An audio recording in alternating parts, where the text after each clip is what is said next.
Hello, we are back on the Silverfox Hustle podcast. I'm your host Shasi, and the creator and host of the show. And I've got to say this, today is a very special episode because this is number 100th. And I know I've actually published more than 100, but those were including the football talk episodes, which I'm a football person, so there we go. We spoke about football and everything else about football. But when I started out this podcast, it was about highlighting my guests and their struggles, their success, in a bit to inspire my listeners and people who watch this on the show. So this is actually the officially the number 100 of the episode. So I'm very proud. Thank you so much for supporting friends, family, for sharing this episode as well, or episodes as well, and also click on that follow button if you have not done so.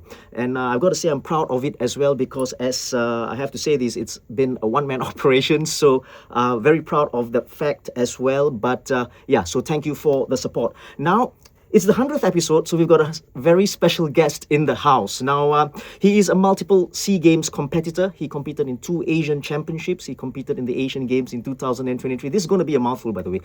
He competed in Commonwealth Games in 2022. He won the silver and bronze medal in the 4x400 meter relay in 2022 and 2025 SEA Games. He holds the national under-18 record in the 400 meters, and he is the national record holder in the 800 meters, breaking a 38-year-old record. That's how long it has been. Welcome to the show, Thiruben. Thanks for having me, and it's an honor to be your 100th episode as well. So yeah. Thanks for coming in as well, Thiruben. Now, you are now a pro athlete. You've gone full-time. We'll talk a little bit more about that later on. But how has the week been, and how has the day been for you? Yeah, today was a fairly standard day for me. Yeah? What's standard? Standard would be training twice a day, Yeah. most days. So I had an easy run in the morning. Yeah. And then had my chance to rest a bit, have a bit of lunch. Yeah. And then I came over here to speak to you. Right. And then after this, I'll be heading to stadium. Yep. So I'll be doing a gym session and maybe Okay. probably a gym session. Yeah. Sorry for taking up a little bit of your rest time. Yeah. So, we want to talk about you and what you've been doing. And I think, again, we'll talk about that 800 meters record. I think it's a wonderful record to hold, especially after we spoke about this, or I spoke about this just now, the 38-year-old record. Now, let's talk about you growing up, Thiruben. What was your childhood like? And family and siblings like? Yeah, so I have 3 younger siblings. Yep. The eldest of 4 siblings. Okay. And I had a very happy childhood. Right. There was a 5-year gap between me and my next sibling. Okay. So I guess for the first 5 years, I had full attention of my parents, and I was a very energetic kid. Okay. Super hyperactive, always running around playing football because I watched my dad play football, watched my dad go for runs. Right.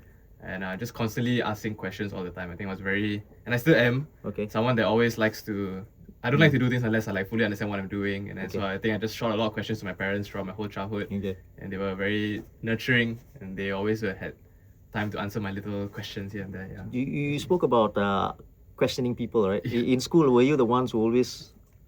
I think so. I think in primary school, I think I was that kid, learning journeys. School, I always had to be the one asking questions, answering questions. Okay. So I was that kind of kid. Yeah. You also said that your dad plays football and runs as well. So Yeah.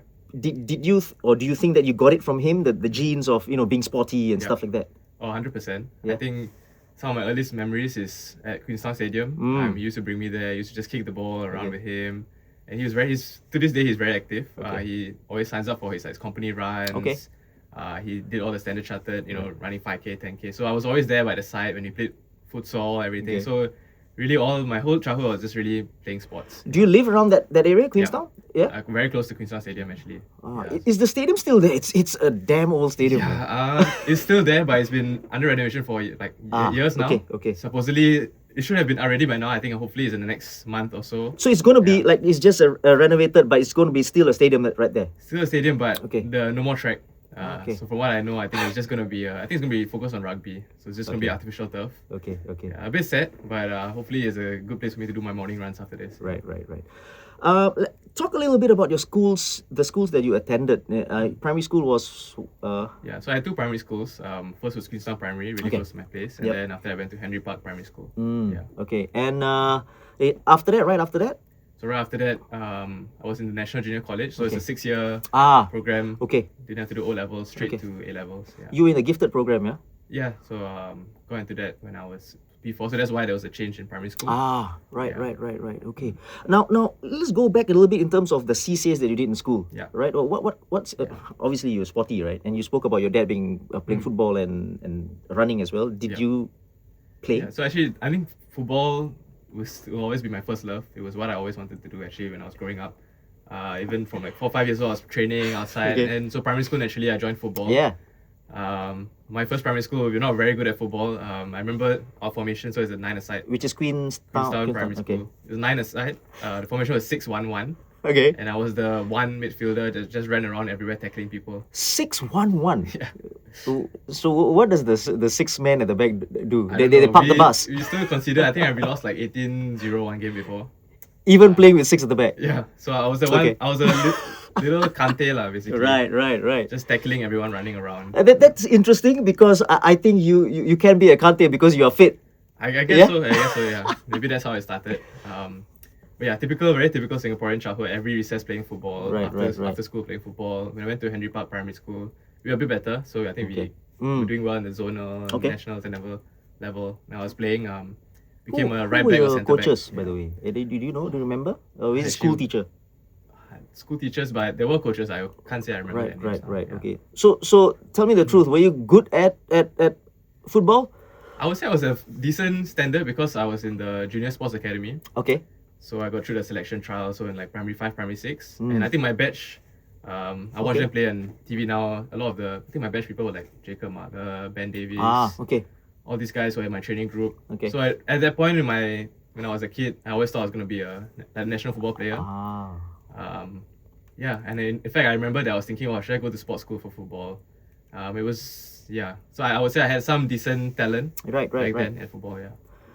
So obviously you did the 6-year program, right? The gifted program, and so what was it about that? So it's kind of like a natural progression for you in terms of, because that said, you must be, very comfortable academically, right? You must be. I think it's just from the way I grew up, I was just always reading a lot of books. Right. I was, again, very inquisitive. So in primary school, I did very well.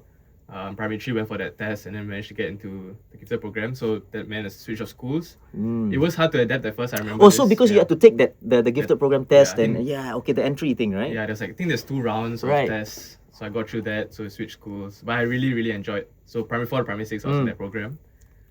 Really enjoyed it because, I don't know, it was just, I'm very geeky in terms of even football and things. So I had friends that were just as geeky as me. Right.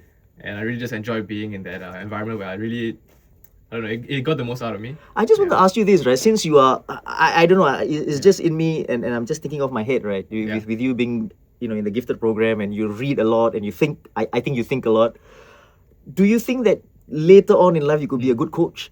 Oh, definitely. I mean, I don't know whether it will be my main profession, but I will definitely want to do some coaching. I've got my coaching cert from World Athletics. When I'm done with my track career, I think I definitely, in some capacity, I'll coach. Yeah, I can see that already, man. I hope so, yeah. Brilliant. Okay, let's move on a little bit. Fast forward, right? How did the love for running start? And obviously, you like running and playing football. There's an element of being or running in there as well. But the love, is there a love for it? Because listen, it's not something that anyone would love to do, and especially now, trust me, because I'm teaching, right? And I know, let's go for a run with the kids. No way. Yeah. It's all on the phone, and and it's very hot. I'm not going to run. So how did this come about? Obviously, there's your dad element, right? But how about the rest of it? When you are running, why do you like it? So how it started, I would say it didn't. It was definitely still first a love of football. Right, and then when I went to my school, basically how it works in National Junior College is the first year you don't really join a CCA yet. You try out a few things. So I was still playing football outside of school. Right. So second year when you had to join CCA, there's only a very few limited options for boys on what they could join. Okay.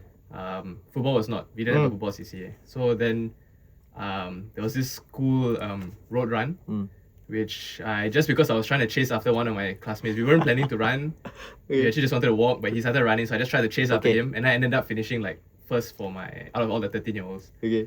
So then I thought, okay, I need to join a CCA. My dad always saw him running. Yeah. I used to do those little kid runs. Yeah.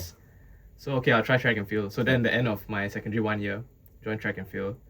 And then that love, I think it just came naturally because You're winning.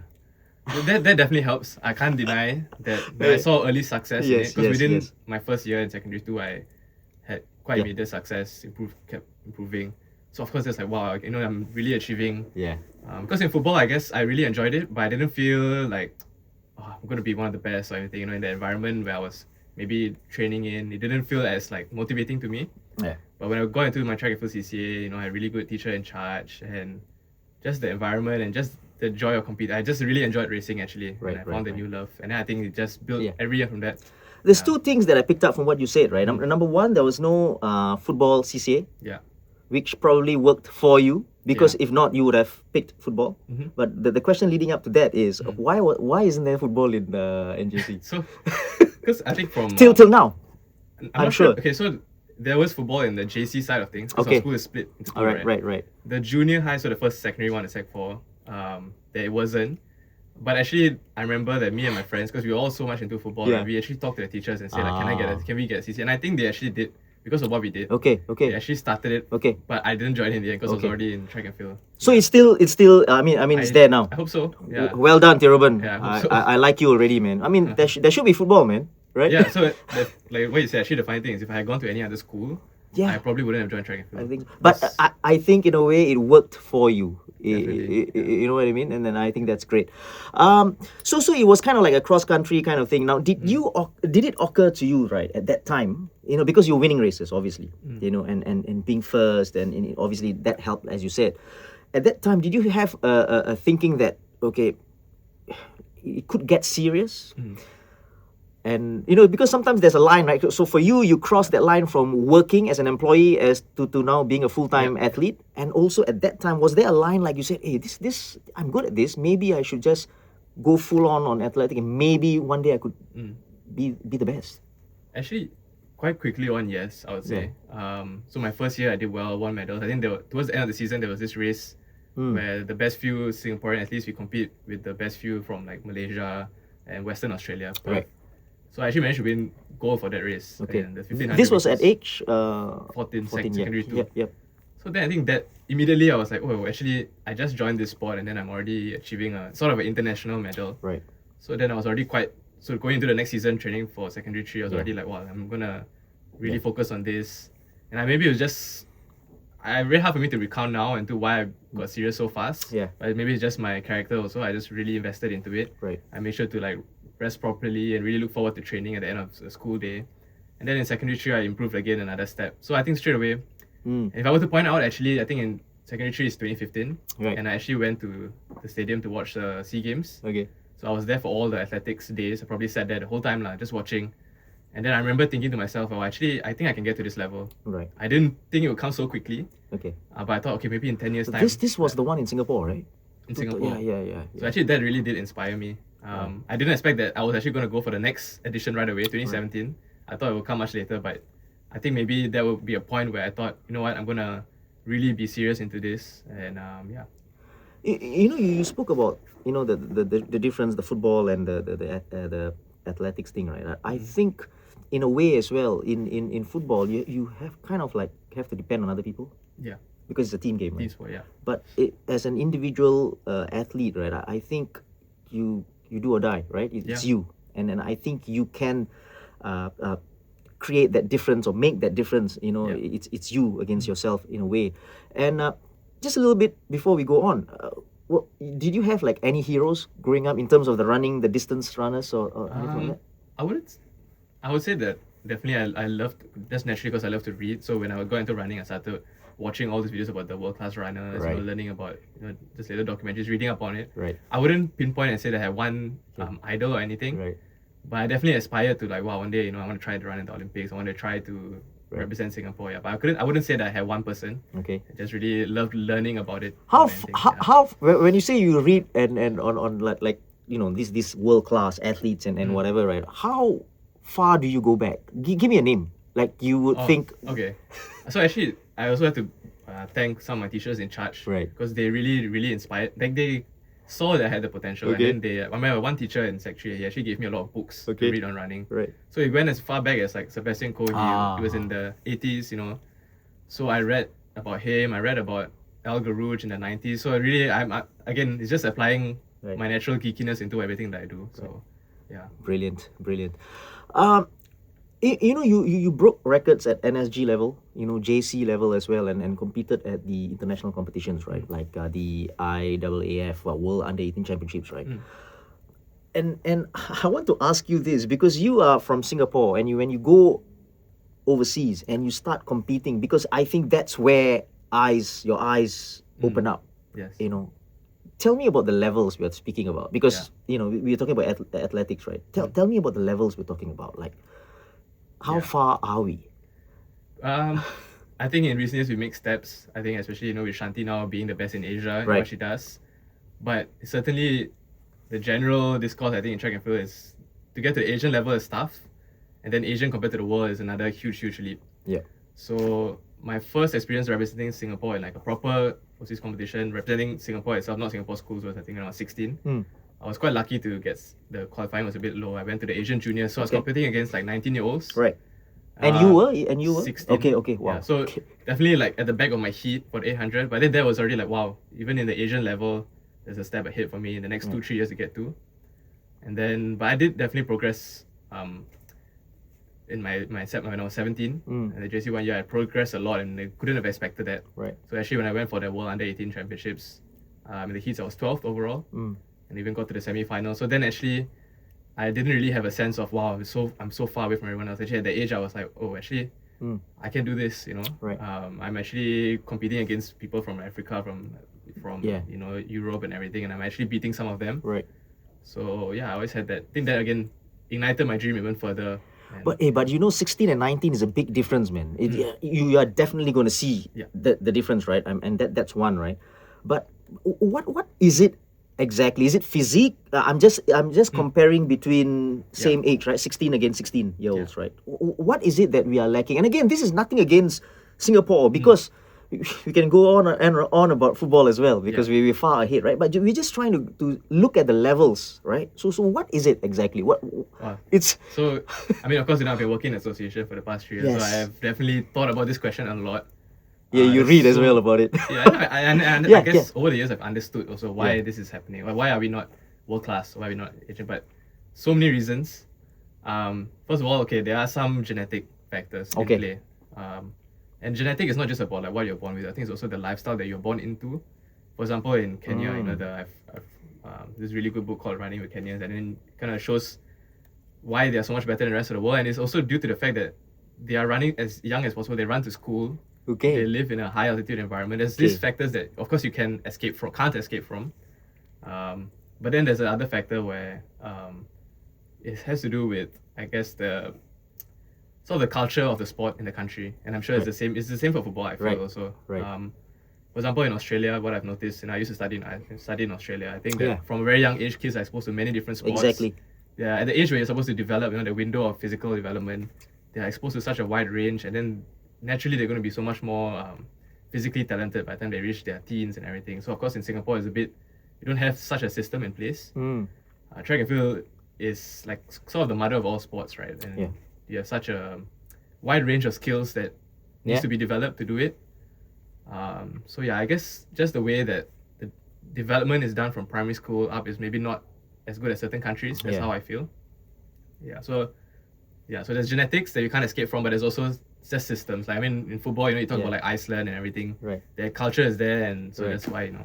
You're right about, you know, the we talk about the Australians just now, right? And you know, they're exposed to different kind of sports at an early age, right? And then when they just grow up, they're naturally good at certain things. You know, even the simple things like catching, throwing with your non-master hand, you know, those kind of things. And it's so important. And again, I have to say this because I'm teaching at a tertiary level. Some students can't even catch a ball, can't even throw a ball, can't even hold a badminton racket properly. You know, so I hear you. Can we talk about the 400 meters for a bit now? You know, because you also started running in the 400 meters. So which one started first, 8 or 4? I mean, as in competitively. So when I started right away, I was doing cross country. More 1500 meter, 3000 long distance, and then secondary 3, secondary 4, I found 800 and 1500 to be the events that I was competing in. I did really well in those events as well. Okay. But when I was in JC1, actually, it was more by accident that I discovered my talent for the 400. Okay. So there was this race weekend where I was running both 800 and 1500. And then my coach at that time told me... When you say weekend, so Saturday is one event and the Sunday. Which is already a lot to do both races back to back. But my coach said, we're just taking this as training. I want you to also run a 400 at the end of it. On the day of the 1,005 or the 800? I think it was 1,005 in the morning. So this 800 was probably Saturday, 1,005 was probably Sunday morning. Right. Sunday afternoon, just run a 400, finish off as a really good training weekend. Okay. And I surprised myself, I ran 50.1. Okay. Which is like, that's a pretty good timing for someone who's doing it for the first time. Yeah. So then my coach is like, okay, in the next race in 2 weeks' time, let's do the 400 and 800. Okay. And then from 50.1 in that race, 2 weeks later in the heats I ran 49, and then the finals I ran 48. Which 48 seconds in local standard, that already made me the fastest in the country that year. And I just 48 seconds 48.7 for the 400. Yeah, so that was a bit like, wow, okay. It didn't really sink into me until like I think maybe 1 or 2 nights later, and I was looking at the World Under 18 Championship qualifying marks that year, and I was like, wait, I hit it. It was 49 something. Wow. So I was like, this event that I didn't even know that 2 weeks ago I was going to be competing in this year. Now I've actually made a qualifying mark for a world level competition, So I think naturally I was training for the 400 that year. Okay. And then that kind of ended up becoming my main event for a couple of years. Yeah. Since you said this, right? Is it safe to say, I don't know, I'm ignorant about this. Is it safe to say then that your training and your runs at 800 meters distance helped you in your 400 in a way? It definitely does, because I already had a good base and endurance, which a lot of 400 runners maybe they haven't really developed that part of it, because 400 is more of a sprint event. Right.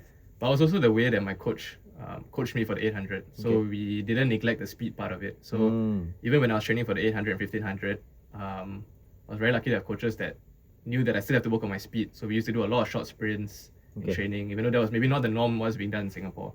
So even though I was getting strong in the 800, 1500, my speed was also naturally always there. Could have been from my football when I was playing younger also. I had a bit of natural speed there. So I think it just came together very well for me to run a good 400. Yeah. I just want to say this, right? Let's start. I mean, we start off with the 1,005 and then the 800 and the 400 meters, right? It's almost. I know it's a certain distance. It's a distance, especially 1,005, right? If you compare it to the 800 and 400, I just feel that there's no room for error. Oh, yeah. And you spoke about speed. I don't know, I'm again ignorant, right? But I think it's essential, because if you don't have that, then you're not going to finish strong, maybe. The kick, right, at the end, right? And you agree that there's no room for... Very different from... Actually, track and field is so unique in a way that we have, within one sport, we have like, you can call it multiple different sports. Right. Because of how different... And we never even talked about the field events yet. So just within the track events, there's so many different disciplines that are so different from one another. So long distance races, obviously, you have time to... Even if you slip up, even if you trip up, there's time to. By the middle distance races, where not only is it really fast, but then you're also not running in your own lane, so you have to run and compete. You kind of have to work out your tactics. Except for the 400 lah. 400 is the longest that it's still in your own lanes. Yeah. So yeah, it is, and speed is definitely a key for actually all distances. Right. Even long distance runners, you see the way in the world class levels, the way they kick in their last lap. There's definitely some natural speed that they've built up. Yeah. Which is your favorite, by the way? Not the best, huh? As in I know you've broken the record for the 800, but what is your favorite race? It is the 800. It is. It is the 800. And that's really why also I wanted to get back to it. Okay. Why? Why? Because I don't know. I think of course I think it's my best event. That's one thing. That plays a part because I enjoy doing it. But I think it's just the fact that it's such a it's a jack of all trades kind of event. You have to, within my training program, I literally do stuff from like sprinting, the gym, all the way to like longer runs. So I get to do like all aspects of it. I don't know, maybe it's a bit masochistic also because it really does hurt. It's probably the most I wanted to ask you the next question about that. It's crazy, man. But I guess there's a bit of pride, satisfaction and pride to be able to compete in this event. Even the 400 is a killer. Like at the end, right? It's just like it is, but I would say the 800 is doubly worse. Especially because I'm training for the 800 and the 400. 400 doesn't feel that tough to me. Yeah. Wow. Now, Thiruben, on this podcast, we speak about, the guests and trying to inspire people with, the success and all, right? And I think there's no success without the struggles. And I think you struggle a little bit. And let's talk a little bit about that, if you don't mind, right? Uh, it, you got this hamstring injury, okay?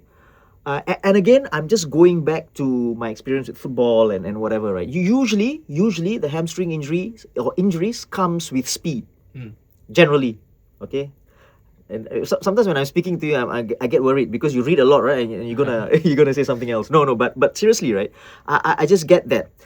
So with you, how did this come about? This hamstring injury, right? Because was it the 400, or was it just during training where you did speed training and? So my JC 1 year was really good. I managed to run 47.9 in the World Under 18 Championships. Wow. Okay. So then my next goal for the next year, JC 2, was to try for the World Junior Championship. So now it's from under 18 is under 20. And the qualifying mark I think was 47.7. So very attainable, just to improve by 0.2. Yeah. And the national record then was 47.2. So even that was on my mind. So, and I think I started the season training very well. Had one early race, but it was really very early part of the season. It was just during training essentially. And I was working a lot on my curve runs because actually my coach then also was keen on me to race a few 200-meter races, just to build up my speed. Right. So I was doing training for 200 actually, essentially. I was doing curve off the block start, and during one of the runs, it just felt like a sharp, like a big rubber band hitting your hamstring. So it snapped. Feeling or was it just not a grade 3? Right. It was grade 2. I think it was a tear. So that happened I think in February. My first setback, I would say, in my career, because still then, since I started when I was 14 all the way there, everything was smooth sailing. Because there was momentum as well. Yeah, never even knew what it felt like to not PB. Yes. Because every race was a PB, it was going so well.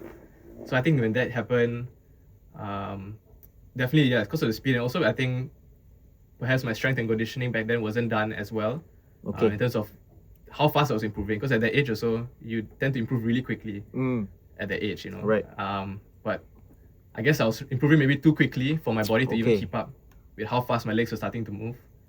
And then I just didn't have the strength to cope with that demand of speed. Was it then the lack of I don't know, strength training in the gym, or what is it specifically like? Like, do you think? I mean, obviously we are thinking back, right? And it's hindsight, right? But what do you think? Yeah, I mean, I think hindsight. Of course, my coach coached me to his best ability, and everything. So it's very hard to pinpoint what was the reason that went wrong. But obviously, maybe could have been maybe doing too much sprint work at that point of the season, and again, maybe the strength and conditioning. I think what we know now in terms of how you do strength and conditioning for the younger athletes during their age is probably different from 10 years ago.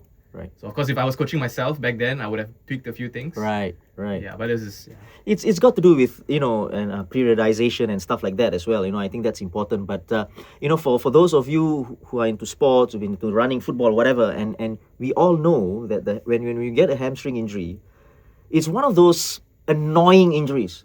Because when you get it, and then obviously you're trying to recover and rest and whatever, and do your strength training to recover from that, and then but you never know when you get back into training that it could come back again, and I've got, and this is my worst injuries, the hamstring injuries, every single time, and then you don't know, you come back and then damn, it goes again, and then it's like a setback, right? So that's very irritating.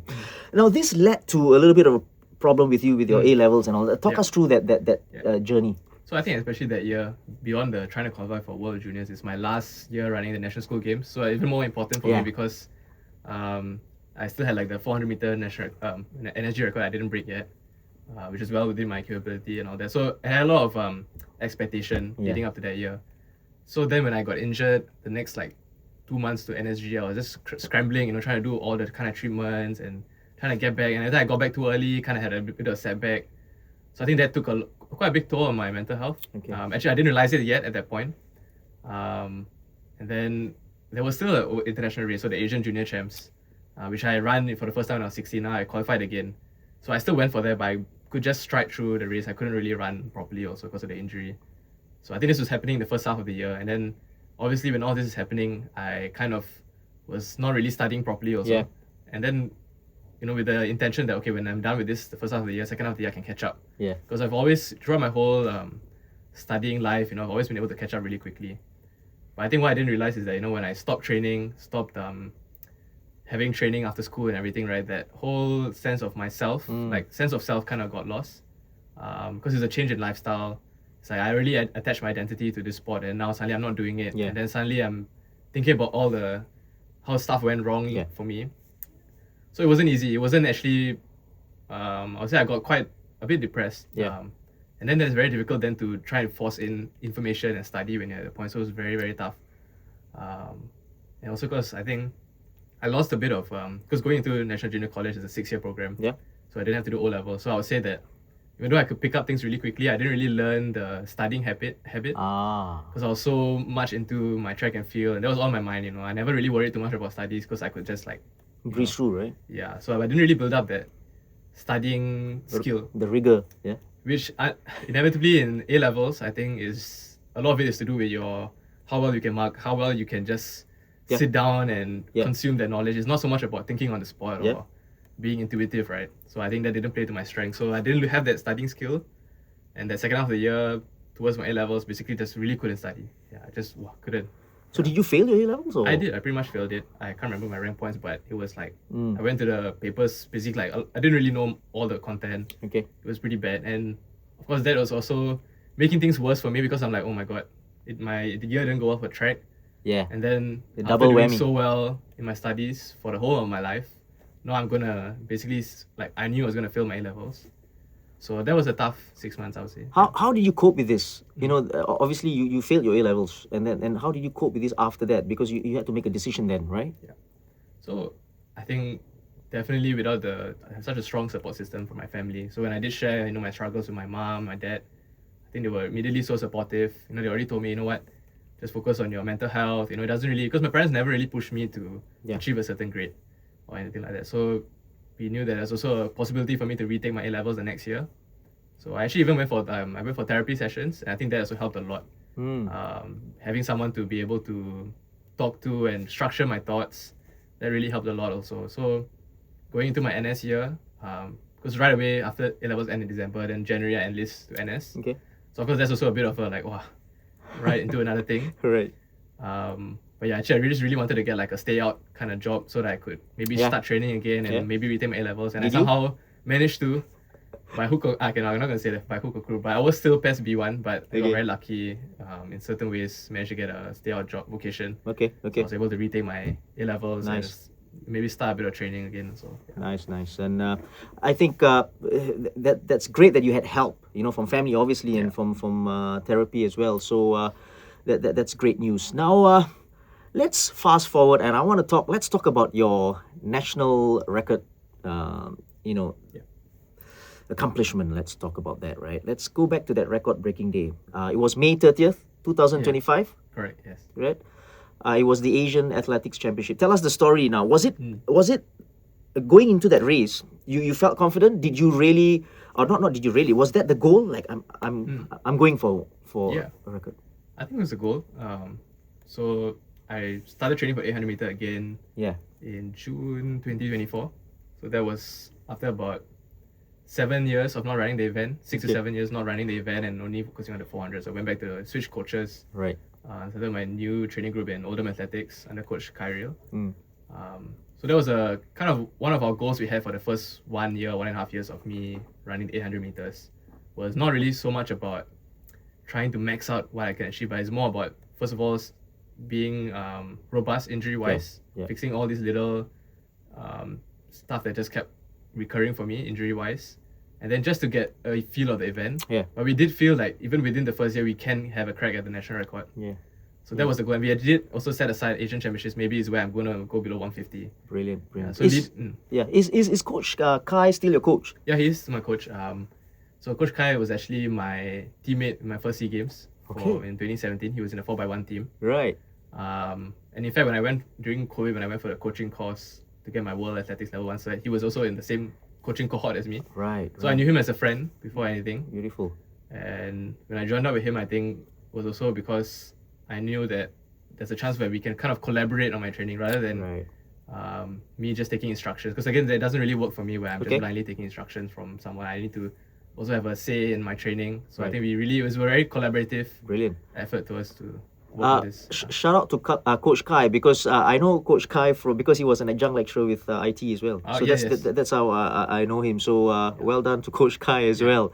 And during the race itself, right? During that 800 meters race, did you feel you were on course already? Like did you really feel good? With everything that's going on around you, because it's not easy to.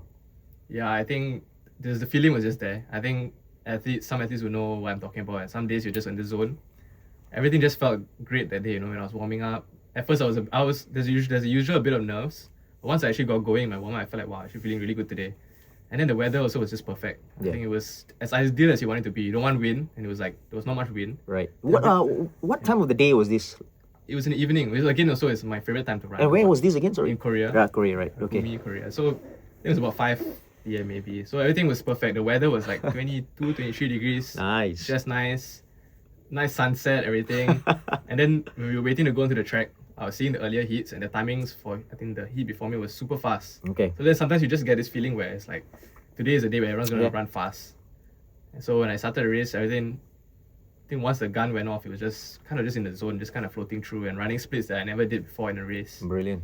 So yeah. I've got the time here. Tell us the time. And what was the feeling like when you crossed the line and you got that timing? What was the time? Yeah, so it's 1:49.94, which is significant because it's the first time that a Singaporean has run below 1 minute 50 seconds electronically. So there's a very old mark from the 1970s by S. Surendra, 70s or 80s, 1:49.9 also, but it's hand timed. Okay. So for record books purposes, we look at the electronic time. Okay. Yeah, so that's why it's significant. And when I crossed that line, I was actually a bit unsure because the last 200 meters I slowed down quite a lot. Right. So I knew it was going to be a PB. I was a bit unsure whether I got the national record. So when it flashed, if you see the live stream, you can see me like just putting my hands on my head. Like I was like, what? Like just to see the digits. Right. It's a big change when you see instead of 1.5, it's 1.4 something, and I was like, what?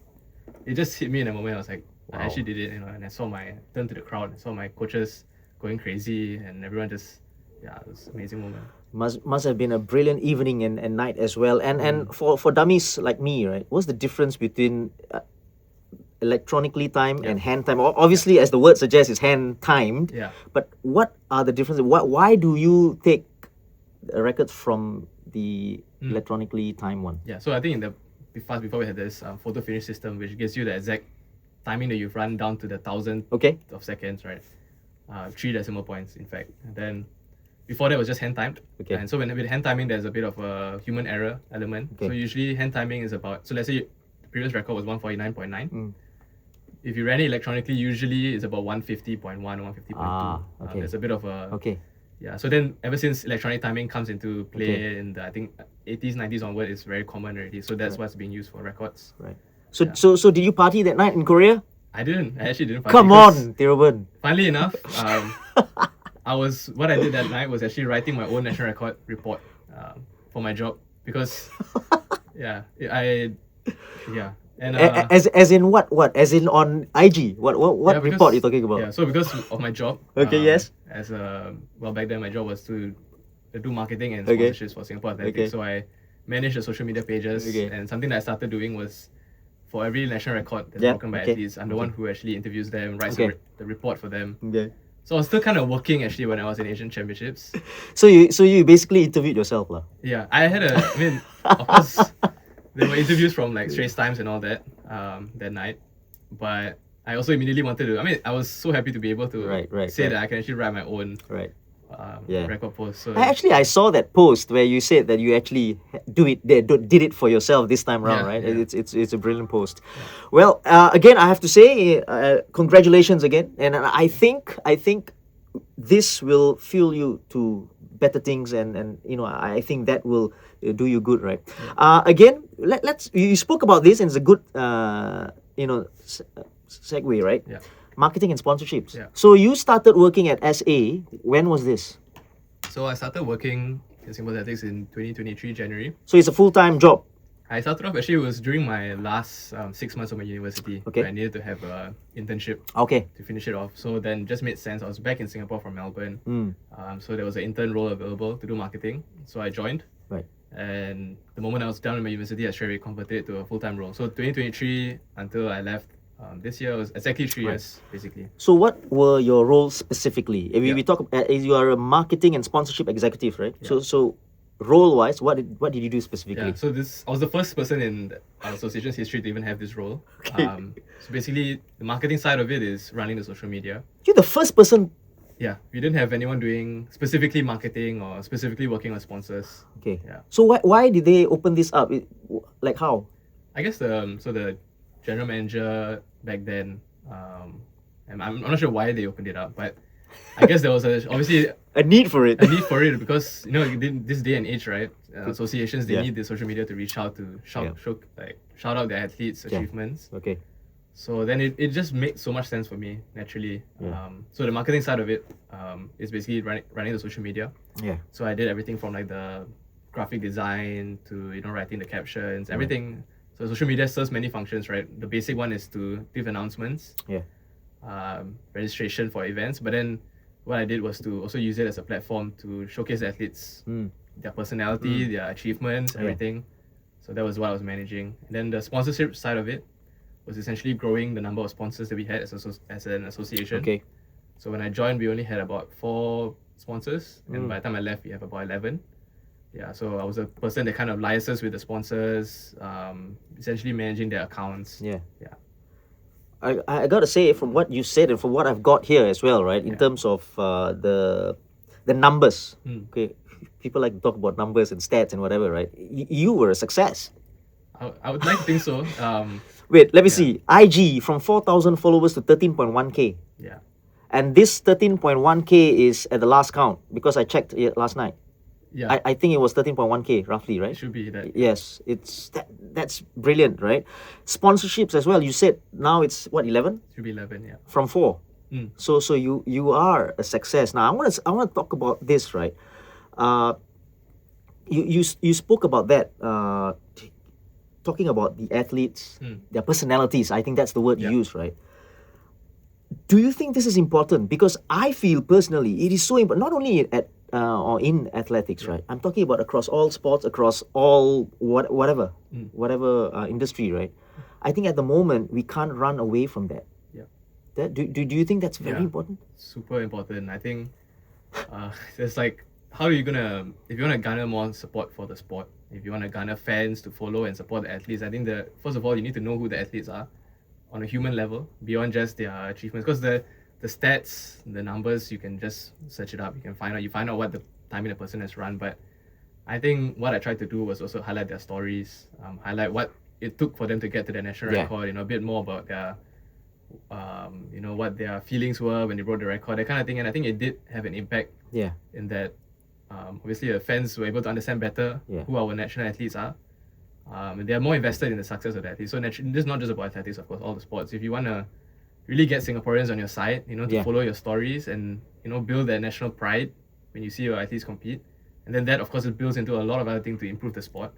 I think social media is like inevitable. I mean, you can't escape from it. That's the best tool. It's the primary tool. I mean, so yeah.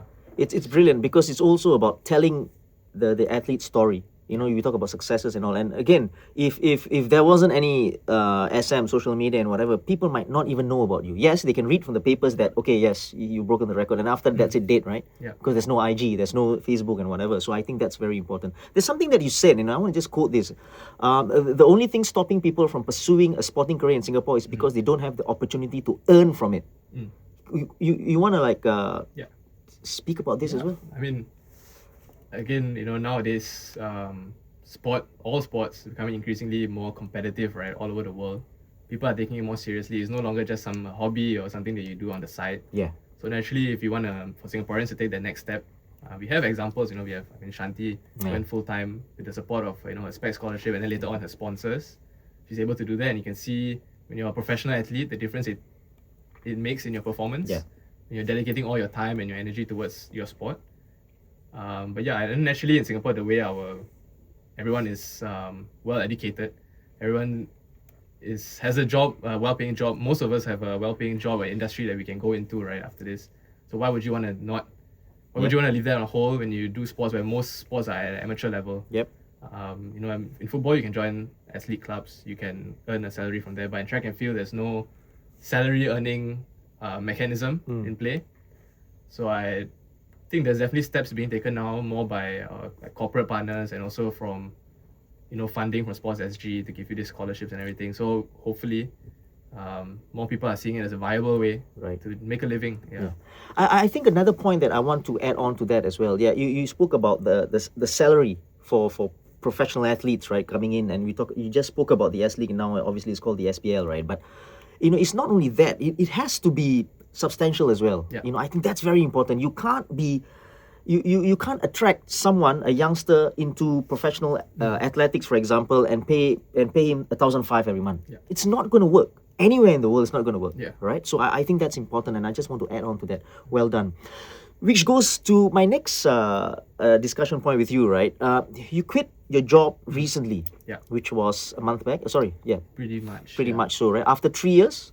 3 exact years, I would say. So yeah, 2023, 2020, end of 2025, yeah.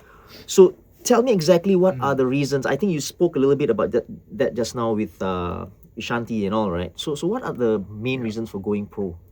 Yeah, I think it was me reflecting after the end of 2025 SEA Games, because I didn't go the way I wanted to. Yeah. It was still something I was very proud of within my first year of running for the 800, but I knew that there were so many areas where I could have trained a bit better and everything. And I think it was to do with the fact that I was also as flexible as my job is, because really I have to shout out to my general manager and deputy GMs who took care of me basically and gave me the flexibility to train. But working is there's still a mental stress there, where when you're already training twice a day and to do work in between and to have it on your mind, you're trying to sleep but you're not really still thinking about work, it's definitely a difference. So I thought, you know what, I'm already 26 this year. There's not that many years left in my career, athletics career, to be able to do this at a high level. Yeah. And everything is there in terms of my support systems and everything. So if I were to ever do it in my life, this is the moment where I can really commit 100% to my sport. Because my biggest driving factor is not to win a certain medal or anything. It's just to know that by the end of my career, I've achieved my full potential. And to achieve that full potential, I should optimize everything I can while I can do it. Yeah. So then going full time just made sense to me. Yeah. Were you afraid to make that step, to step over the line? I don't think I was that afraid. I think it makes so much sense to me, and I'm excited. Yeah. I was excited to do it. I think since I've done it, a lot of people have come up to me and they're like, "Wow, you're so brave for doing this." But to me, I'm like, is it that brave of a thing to do? Because I love doing my sport. We're living in Singapore. That's why. That's why. That's why I realized in the last 1 or 2 months. But actually, it just makes so much sense to me. I wasn't scared because I love my sport so much. Yeah. I'm not someone driven by money to the point where I need to be earning a certain amount every month. Yeah. It's like, this is my 20s. This is when I'm gonna chase my dreams, and I've loved competing overseas, traveling overseas. It's really given me memories for like a lifetime. Yeah. And these are the moments. This is the period of my life where I can make these memories. So yeah, I'm not gonna regret it down the road. Yeah. Well done, man. Well done. I think we really, and I really appreciate that the way you think, that's brilliant, right?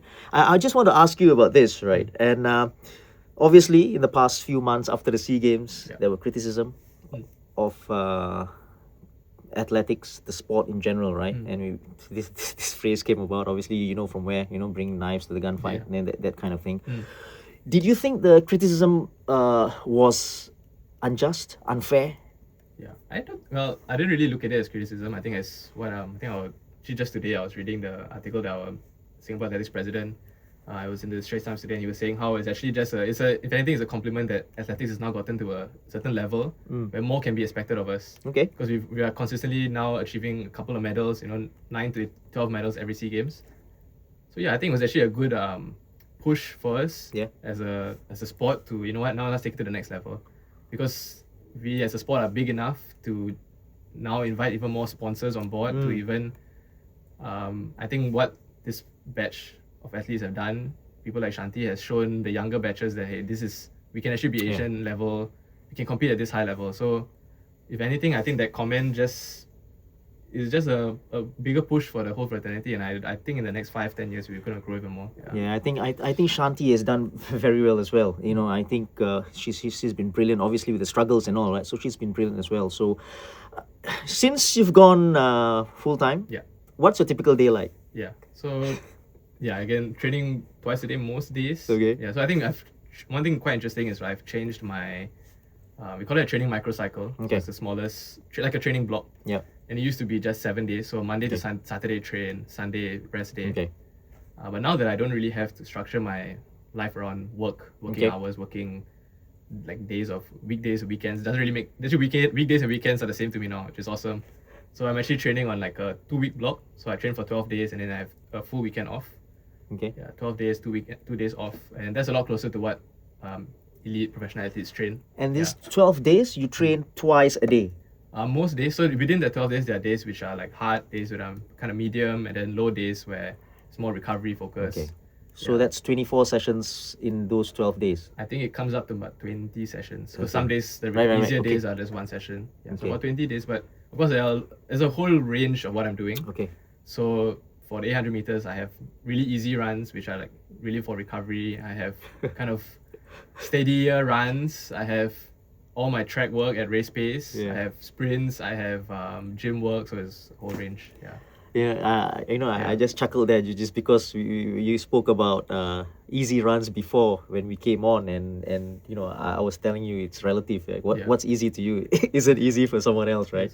So you do this with Coach Kai or on your own sometimes? So not every session is with Coach Kai. Got some sessions like my easy runs. Okay. Run around my house, the park connector or whatever. But Coach Kai and I we sit down and we plan the workouts together, the training plans. We closely monitor how I'm doing. I also have a really good support team in the Singapore Sports Institute. Okay. Physiologists, nutritionists. So yeah, it's really the full ensemble of. I wanna ask you, right? You do speed training. What kind of speed training? Okay, let's say give me a typical speed session. Like what? Yeah. Like distance and times and what? So speed actually, I think a very common misconception in a lot of runners, long distance, middle distance runners, they think speed is like, I don't know, 200 meter repeats or something. But actually, when I talk about speed, it's really maximal sprints. Okay. So with the wickers and sprinting hard, maybe about, we do this thing called flies. Okay. So we run into it, and then there's a 30-40 meter part where we're really running all out. Okay. So I'm really trying to practice my maximum speed. Okay. My technique and the velocity that comes with running it. So when you say speed, that 40 meters of sprint, but you start off slowly then, and then that 40 meters you sprint. What? Within that section is where I'm running at maximum speed. Okay. That's how a fly works. Right. So I also do some acceleration before that. Okay. So there's about, as a 800 meter runner, you start on a standing start. It's no longer blocks, but I still need to work on my first 40-50 meters. Right. Yeah, so it's really sprinting again. It's really sprinting, and I'm still going to compete in the 400 meter this year. Right. Another sub goal for me this year would be to break the 400 meter national record. Yeah. Good luck to you, man. I'm just listening to you, and I'm just like getting nauseous, you know. And it's great, and it's come down to science at the end of the day, right? Yes. And it's brilliant, and we can read up about this, but it's really it has come down to that. I get this feeling as well. You talk about the running days, and even before you turn pro, I just get this feeling that you don't have time for friends or I don't know, leisure or whatever, right? Is that true? Yeah, I sacrifices, my friend. Very common for any athlete. Okay. Social life always has to take a bit of a backseat. Yeah. But I also don't really feel like I lose out on social life just because of my training group, my community in athletics itself. Right. Is so it's big and it's really good community that we have, and everyone's just having so much fun at training. Right. But yeah, of course, when I'm training, maybe we talk about last year when I'm also working, right? Yeah. And then I'm training twice a day most days. By the time I'm done by the day, the most important thing is sleep. So there's no way I could have late night outs. Yeah. On my rest days, I spend with my girlfriend. Right. So that's a bit of my social life is also my girlfriend. Okay. And of course, that having someone that you can de-stress with also helps a lot. Okay. Yeah, but I think it's very common. All athletes at a competitive level, you eat healthy, you sleep well. These are just like non-negotiables. Right. And I wanted to ask you just now whether you have a girlfriend. Okay, you answered the question. Well done. I was looking at your bio, and you've got certain things in there in terms of the goals that were really, you already set it out, which is it's good, right? Because you already have certain goals out there, and I'm just reading through it, right? And we talk about the Asian Games in 2026 to be a finalist in the 800. You've got it down to specifics, right? And I just want to wish you all the best, because I've got it in here and I'm just looking at it, and maybe in 2026 or 2027 I'm going to give you a call again. I'm going to congratulate you again, and it's brilliant, right? And one of those is a 2027 SEA Games gold in the 800 meters as well. Yeah, so good luck for that, you know. Before we leave, Thiruben, I've got a quick fire wrap up questions. Okay, off your head. Yep. Easy peasy for you, my friend, right? Your favorite race day meal? My mom's like pasta or spaghetti. Yeah. So how long before the race? I think usually I go for like 3 to 4 hours before. But then after that I still have like little snacks in between, energy gel and all that stuff. But if you're racing away, overseas? Then really it's about adapting. Yeah, you just adapt to whatever's available. But something clean, something carby. Okay. Favorite thirst quencher? I think 100 plus, maybe. Just as a tonic drink. Okay. A cold 100 plus. I think that's what I grew up on also, right? Okay. Yeah. What's on your headphones before a race? Depends on whether I want to amp myself up or calm myself down. If I need more hype, then I'll probably rap. If I'm calming myself down, probably just something a bit more melodic, something just, yeah. Why would you calm yourself down? Because I think there's a right amount of nerves that you need. Okay. So you can either be, and I know what that is for me. Okay. So I know when I need a bit of more of a boost to get to that, or when I need to relax myself a bit more. Okay, give me a hype song. A rap hype song now. Off your head, come on. Yeah, I don't know, man. It's just I can give you artists lah. Okay, yeah, artists. Artists, maybe Playboy Carti is one of my favorites. Okay, yeah. Great. The best venue that you have competed in Korea? Actually, no. I would say the best venue. I think it's maybe Asian Games in Hangzhou in 2023. Okay, why? Because I think the crowd was like 70,000-80,000. Wow. Yeah, it was crazy. It's like walking into like one of those videos when I used to watch the Olympic races, right? In the Olympics and everything, I was actually walking into that scene. Wow. So it was amazing. Amazing, yeah. To see stands being so much higher than you. Wow. The worst venue. Worst venue. I don't know. That's so bad. Come on, be bad for once. I mean, there's some tracks in Singapore which I don't like competing in. Where? I had good races in Yio Chu Kang Stadium like in 2024, but I don't like that there's not much space to warm up. Okay. Very, yeah. Fair. Your worst fear? Worst fear? Not living a life without purpose, probably. Yeah. Your biggest vice? Gummy bears. Yeah, I just love like gummy bears. Like really? Yeah, I would say it's why? Like sweet snack. Actually, it's not even a vice because I think my nutritionist told me I can have it before, but I just love right. I like my comfort food, maybe. Okay. You don't smoke, you don't drink? No, I can't. I mean, I wouldn't. That would be. Have you? Have I? I mean, I've drunk. I do drink. Okay. Yeah. Like on a social occasion, end of season one day. Okay. Yeah, I mean, I think that's fine. Your biggest disappointment so far? Biggest disappointment. I don't feel like I've disappointed myself in a lot of ways. Okay. Not about you. It could be something else. Something that has disappointed you. That's a heavy question for a quick fire one. Off your head. I mean, of course, that biggest disappointment feeling when I was in athletics was that when I was 18 and I tore my hamstring. Right. So that was disappointment. Fair. Biggest achievement? I think breaking the national record, 800 meters. Brilliant. Now, the last one, right? If you're stuck on an island alone, what are the 3 things you would love to have with you? A pair of running shoes. No lah. Yeah.